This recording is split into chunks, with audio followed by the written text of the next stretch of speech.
Well, here we are back again.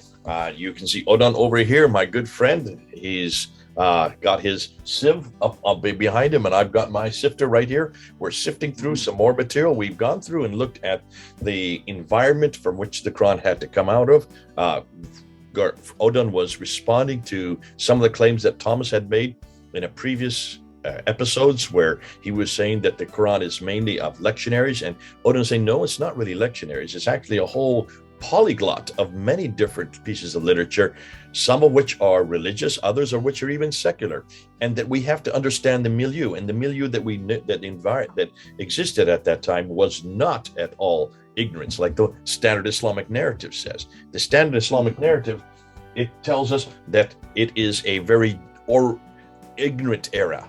Jahiliyyah is the word they put. We put Jahiliyyah in there, and we found no, it's rich with tradition. It has enormous amount of not only apocalyptic literature, it has hymns, it has homilies, and these are preachers, these are teachers. They're unpacking these homilies, these hymns, and these lectionaries. Yes, lectionaries in there, and they're introducing it into Arabic so that the common people could understand.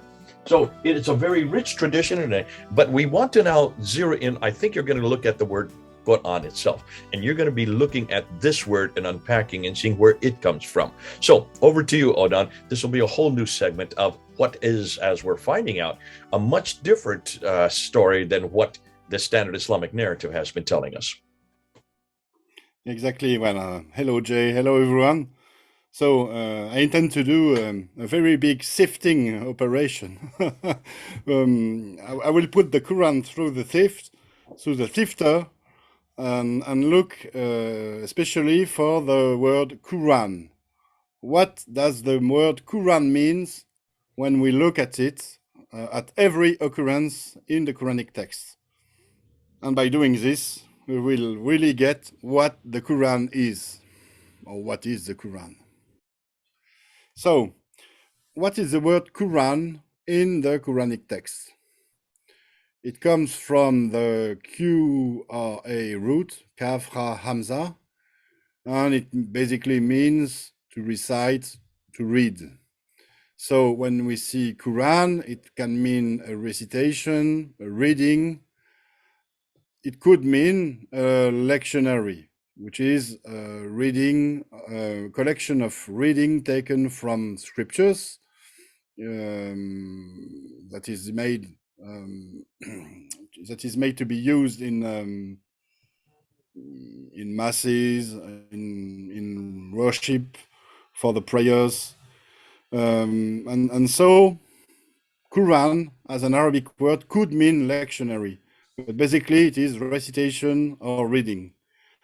There are in Aramaic, according to the different dialects, the words qorono and the word qer'yana, which specifically mean lectionary. Lectionary, so as I said, a religious book, a collection of readings taken from the sacred scriptures, with prayers, with hymns, which is supposed to be used in ritual masses with a ritual calendar.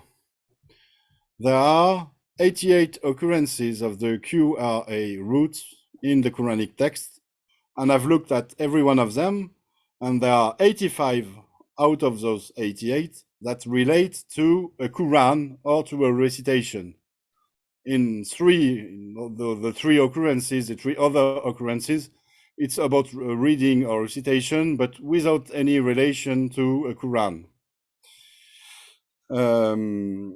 In Islamic Arabic, because there is an Islamic Arabic language and a non-Islamic Arabic language, the Quran is understood as the one and only Quran with a big Q, which is the sacred book of Islam, which is supposed to be the word of God preached by the Prophet Muhammad, according to the Standard Islamic Narrative. And so Quran has sort of become a proper noun. Quran is now Quran with a big Q. It is a proper noun, the Quran. There is only one, but we will see that in the Quranic text, there are many occurrences of the word Quran that do not fit this explanation. That do not fit the explanation of Quran as being the one and only Quran, the Islamic Quran. And I want also to point that there is something very specific with this qer'yana root, because there are other words to describe the recitation or the narration. We find in the text the verb tala, which means to recite, and also kasa, to narrate, or ratal, to recite. But when the word when the qra root is employed, it has something to do with a Quran and a sort of religious text, and we will see which text it is. So I've looked at every occurrences of the qer'yana root, and here is a list of the 85 qer'yana occurrences in relation to a Quran or a recitation in the Quranic text. There are a lot of them, and from those all of those occurrences, I have made an exegesis. What is an exegesis? It is very basic, very simple. It is to look at every occurrence and to look for the meaning of the word according to the context of the verse. And by doing so, you get to know what the word means, what it really means. This is so basic that it sometimes is forgotten by scholars who don't use this methodology, which is very simple, and who rely on the Standard Islamic Narrative to get the sense out of the Quran. But we will see that the Standard Islamic Narrative is sort of incapable of explaining many verses according to himself, because in many verses we find that there were other Qurans. There were many Qurans, in fact, actually, at the time of the preaching. And the preacher specifically focused on a Quran, which is the Quranic text, Quran with a big Q. For example, in Surah 6, verse 19, there is this: say, God is witness between me and you, and this Quran was revealed to me that I may warn you thereby and whomever it reaches. And we find this expression often in the Quran, this Quran, which, a contrario, means that there were other Qurans. You don't say this Qurans if there is only one Quran. So there were many Qurans at the time of the preaching. And like I tell you, we find this expression many times in the Quran. I haven't quoted every occurrence here. I want to keep it simple for the audience, but it is like this. Here in Surah 10, verse 15, we have a reaction of the audience to the proclamation of the preacher. When our verses are recited to them as clear evidences, those who do not expect the meeting with us say, bring us a Quran other than this, or change it. Bring us a recitation, bring us a reading other than this, and change it. Which means also that in the mind of the audience who is reacting, there could be other Qurans.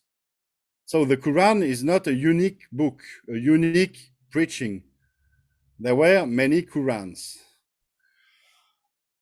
In Surah 25, verse 30, and the apostle has said, O my Lord, indeed my people have taken this Quran, again the expression this Quran, as a thing abandoned. Again, the same.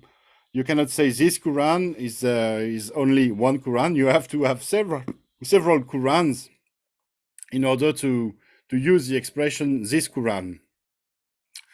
The same here, Surah 27, verse 76. Indeed, this Quran relates to the children of Israel, most of that over which they did agree. But this is an honored Quran in a preserved state, which means, a contrario again, that there could be other Qurans that are not honored. And so what I want to point here is that we find evidence in the Quranic text that there were many Qurans at the time of the preaching. But there was something about a unique Quran, something new. And what we get is that, of course, there were many Qurans, many lectionaries, many recitation of religious teachings at the time of the Quranic proclamation. But the proclamations aimed at introducing a new Quran, the Quranic text Quran, the specific Quran that is the issue here. What can we get from the text about this specific Quranic text Quran? It was an Arabic book. Indeed, we have sent it down as an Arabic Quran that you might understand. So this might be why it is different from the other Qurans. And thus we have sent it down as an Arabic Quran and so on. Here in Surah 20, verse 113. In 39, 28, it is an Arabic Quran without any deviance that they may become righteous. Surah 41, 44, and if we have made it a non-Arabic Quran, they would have said, why are its verses not explained in detail in our language, and so on. And there are many verses that specifically point at the Arabicness of this Quran. So, and thus we have revealed to you an Arabic Quran that you may warn the mother of cities. Indeed, we have made it an Arabic Quran that you might understand. And indeed, and again, it's about an Arabic Quran. It is a revelation of the Lord of the worlds in a clear Arabic language. So I think you get my point. The Quran that we are talking about, the Quran that is the specific Quranic text, Quran in the Quranic text, is an Arabic Quran, contrary to the others. So just that with this very basic sifting of the Quran, we just understood that the Quran is about is a specific book, but one out of many Qurans. And it is a specific book because it was an Arabic Quran, an Arabic recitation, an Arabic reading, an Arabic lectionary. And we will see thereafter that we will find many other clues, many other evidence in the Quranic text that will make us understand what is the Quran in the Quran. This is great. This is short, sweet, to the point. You've taken out your sifter, you put this book in, and what are you finding? You're finding many Qurans. See all these Qurans down here? Now, those are the qira'at Qurans that we've had. This is a completely different discussion. This is not the same discussion. But what you're saying now is before even these appeared, that's another 30 Qurans that appear in the 8th and 9th century. You're saying in the 7th century and before, there were quite a few different books or references to Quran. And that's why these references that you have in chapter 20, verse 13, chapter 26, chapter 20, 39, chapter 41, chapter 42, chapter 43, all of these are, when you put this book into here, you're saying that the reason that they're even saying this Arabic book in the Arabic language for the Arabic people is because it's referring to other ones that were not in the Arabic language, were not for Arabic people, and that these are the lectionaries, the hymns, the homilies that you have talked about in the previous episode. And both you and Thomas are saying this, that there were lots of texts, lots of literature, all referred to the qer'yana or the qorono, which would be these readings, which it is derived so that this book could be made. That's why this distinction need to have been emphasized. Another point for the conclusion would be, when we look at the text is speaking about a unique Arabic Quran, which is different from the other Qurans, which means the other Qurans are not Arabic. So if they are not Arabic, what language? For example, Syriac. If those are Syriac Qurans, they are qer'yanas or qoronos, which mean they are lectionaries. Yeah. And I think so that the very meaning of the word Quran in the Quranic text is lectionary and not divine word of God. Yeah, it means lectionary. We've said this, we've been saying this for years. The word itself, it's very similar both between Aramaic and Arabic. And as we look at that environment, as we put it through the sifter, we're finding that there were many of these qer'yanas, there were many of these lectionaries, these hymns. That's why it had to make a distinction. This is the one that is in contradistinction to those ones. It makes only sense. I remember when I was doing a debate with Dr. Sheikh Omar Bakri Muhammad, not Dr. Sheikh Omar Bakri Muhammad, at Trafalgar Square way back in the 1990s. And he wanted to debate me. It was an impromptu debate in front of about 5,000 Muslims who are all around the plinth there, Nelson's column. And we had this debate about 45 minutes, just back and forth, back and forth. He finally turned towards me and he made this claim. If you don't believe this is the Quran, then show me a one better. Show me one like it, which is from chapter 31, also chapter 30. This company. Show me a better one than what I have here. He was referring right to that challenge that is in the Quran itself. Now I understand what that challenge is all about. It had nothing to do with give me another Quran today, give me another book today. It's talking about those other lectionaries, those other hymns. Show me another one that's better than what we now have here. What you could have done at the moment is show him an Aramaic Quran, and there are still many Aramaic Qurans today, which are Aramaic lectionaries. We're going to have to all start buying Aramaic lectionaries and keep them in our hands, because at that time, all I did is I opened up the Bible to Psalm 23, and I just started reading Psalm 23. And he said, show me a surah like it. I said, I read Psalm 23. They turned off the volume on my microphone. So I used my speaker's corner voice. I finished the Psalm, turned towards the sheikh, and I said, show me a surah like that. Had I had the lectionary, had I had the qer'yana, the Aramaic lectionary, I would have been even better. I would have even been a better response. And that's something that we can do. Thanks so much. This is great. We're not talking about one Qur'an or one text. We're talking about an Arabic text in contradistinction to the Aramaic text, the Aramaic Qur'ans or qer'yanas in this case. God bless you. Thanks so much. This has been fun. What's the next thing we're going to be doing? Next thing will be the continuation of our Quranic study, and we will see that in the Quranic text, the Quran, the Arabic Quran, was already finished at the time of the proclamations. We will see also that it was a Judeo-Nazarene translation of a former Aramaic lectionary into an Arabic lectionary. Okay, terrific stuff. This has been fun. People, you've got the comment section down below. Comment, respond, or either accept or reject, but do respond. We'd like to hear what you have to say. This is Odon there in Paris. This is Jay here in the United States on the Eastern Coast. Over and out.